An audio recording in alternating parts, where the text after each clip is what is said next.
নিজের চোখের জল নিজেই মোছার চেষ্টা করো, কারণ অন্য কেউ মুছে দিতে আসলে হয়তোবা সওদা করবে। দেখো, যদি তুমি তোমার জীবনের সততার সহিত কিছু করো, যদি তোমার জীবনে তুমি কোনো কিছুর উপরে সত্যি অনেক বেশি মেহনত করো, তাহলে একটু তো দুঃখ হবে, একটু তো মন খারাপ হবে। যদি তুমি তোমার জীবনে নিজের তরফ থেকে 100% দিয়ে থাকো, অনেক বেশি পরিমাণে মেহনত করো, তাহলে কিছুটা হলেও তো খারাপ লাগবে যখন তোমার রেজাল্ট তোমার মনের মতো হবে না। যখন তুমি কিছু চাইবে, মন থেকে কিছু পাবে না, একটু মন খারাপ হবে, আর মন খারাপ হওয়াটাও জরুরি। এটা প্রমাণ দেয় যে তুমি কোনো কিছু মন থেকে করেছো, নিজের ভিতর থেকে করেছো। তবে হ্যাঁ, সকাল হতে হতে নিজের চোখের পানিটা মুছে নিও এবং নিজেকে আবার তৈরি করো পরবর্তী লড়াইয়ের জন্য। আর এই লড়াই ততক্ষণ পর্যন্ত চালিয়ে যাওয়া উচিত যতক্ষণ না নিজের মনের ইচ্ছা চাহিদাগুলো পূরণ হচ্ছে। আমি তো বলবো, নিজের ভালো কাজের পিছনে, নিজের ভালো সৎ উদ্দেশ্যের পিছনে জেদ থাকাটা খারাপ কিছু নয়। এক্ষেত্রে জেদি হওয়াটা প্রয়োজন। তুমি জানো তুমি কি করছো, তুমি জানো সেটা তোমার জীবনে কতটা প্রভাব ফেলবে, তুমি জানো সেটা তোমার জীবনকে কতটা পরিবর্তন করবে, তুমি জানো তোমার জীবন কতটা সুন্দর হতে চলেছে এটা হওয়ার পরে। এবং সেটা জানার পরেও যদি তুমি সেই জিনিসের উপরে কাজ না করো এটা ভেবে যে লোকে কি বলবে, লোকে কি ভাববে, তাহলে বলবো যে তুমি নিজের ক্ষতি নিজেই করছো। দিন শেষে তোমার মনে হয় এই পৃথিবীতে সার্ভাইভ করার জন্য তোমাকে কেউ এসে সাহায্য করবে, আর করবে তো করবে কোনো উদ্দেশ্য ছাড়াই করবে, কোনো নিয়ত ছাড়াই করবে, কোনো আশা ছাড়াই করবে, কোনো ইচ্ছা ছাড়াই করবে, কোনো ফায়দা ছাড়াই করবে। এই পৃথিবীতে কোনো মানুষের জীবনে মা বাবার ভালোবাসার পরে মানুষের জীবনে আর যারাই আসে তারা কোনো না কোনো উদ্দেশ্য নিয়ে আসে।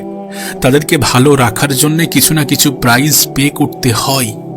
দিন শেষে যখন তোমার চোখ দিয়ে অশ্রু ঝরবে, তখন তুমি তোমার চোখের অশ্রু কাউকে দেখাতে পারবে না।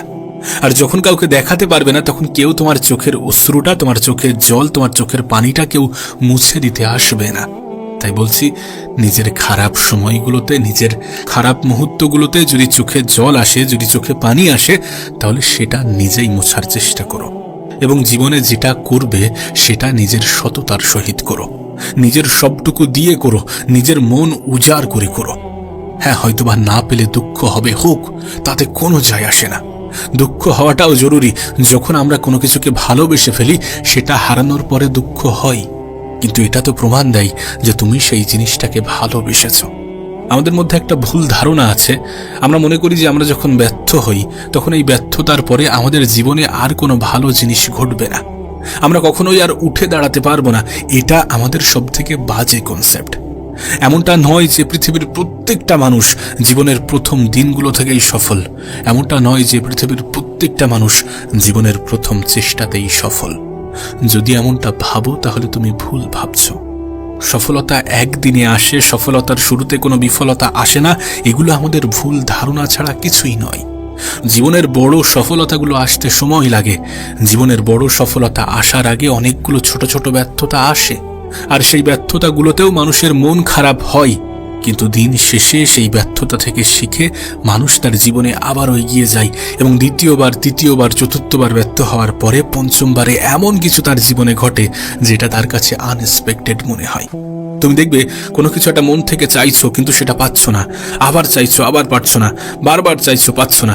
হঠাৎ করে যখন সেটা ঘটে যাবে, তখন সেটা তোমার কাছে আনএক্সপেক্টেড মনে হবে। সো জীবনটা এমনই, তুমি চেষ্টা করছো, হচ্ছে না, পরিশ্রম করছো, হচ্ছে না, ব্যর্থ হচ্ছ। তারপরে যখন তুমি কিছু পেয়ে যাবে না, তোমার কাছে অপ্রত্যাশিত মনে হবে।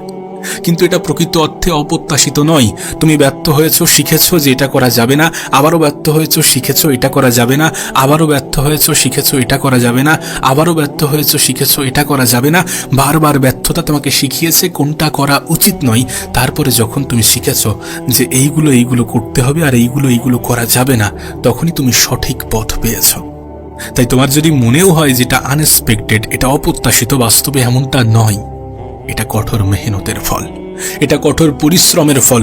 দিন শেষে পরিশ্রমের বিকল্প হয় না, এটা তুমি রিয়ালাইজ করবে, এটা তুমি অনুভব করবে। প্রতিটা সফল ব্যক্তিকে তুমি দেখো, তাদেরকে জিজ্ঞাসা করো, প্রত্যেকটা মানুষই বলবে তুমি স্মার্ট ওয়ার্ক করছো, ঠিক আছে, কিন্তু হার্ড ওয়ার্কও করো।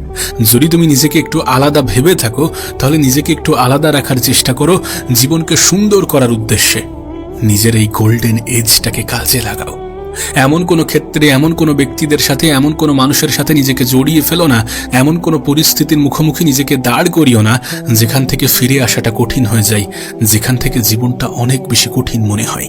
মনে রেখো, পরিবর্তনের জন্য সব থেকে বেশি প্রয়োজনীয় সময়ের সঠিক ব্যবহার। এটাই তোমার জন্য সঠিক সময় নিজের জীবনকে সুন্দর করার। নিজের সময়টাকে নিজের উপরে খরচা করো, নিজের ব্যক্তিত্ব তৈরি করার চেষ্টা করো। দেখো, তোমার নামের হাজারো মানুষ থাকতে পারে, কিন্তু তোমার মতো ব্যক্তিত্বের একজনই থাকবে, আর সেটা তুমি নিজে। এবং তোমার ব্যক্তিত্বই তোমার পরিচয় হবে, নাকি তোমার নাম। যেন এমনটা না হয় যে তোমার জীবনের প্রচুর উদ্দেশ্য আর তুমি নিজের উপরে কাজ করতে চাও না। যেন এমনটা না হয় যে তোমার জীবনে প্রচুর স্বপ্ন আর তুমি সময়ের সঠিক ব্যবহার করতে চাও না, নিজের উপরে সময় খরচা করতে চাও না, নিজের উপরে কাজ করতে চাও না। আমাদের জীবনের সব থেকে বড় শত্রু হচ্ছে আমাদের অলসতা। সেই অলসতাকে সাইডে রাখলে জীবনটা সুন্দর হয়ে যাবে।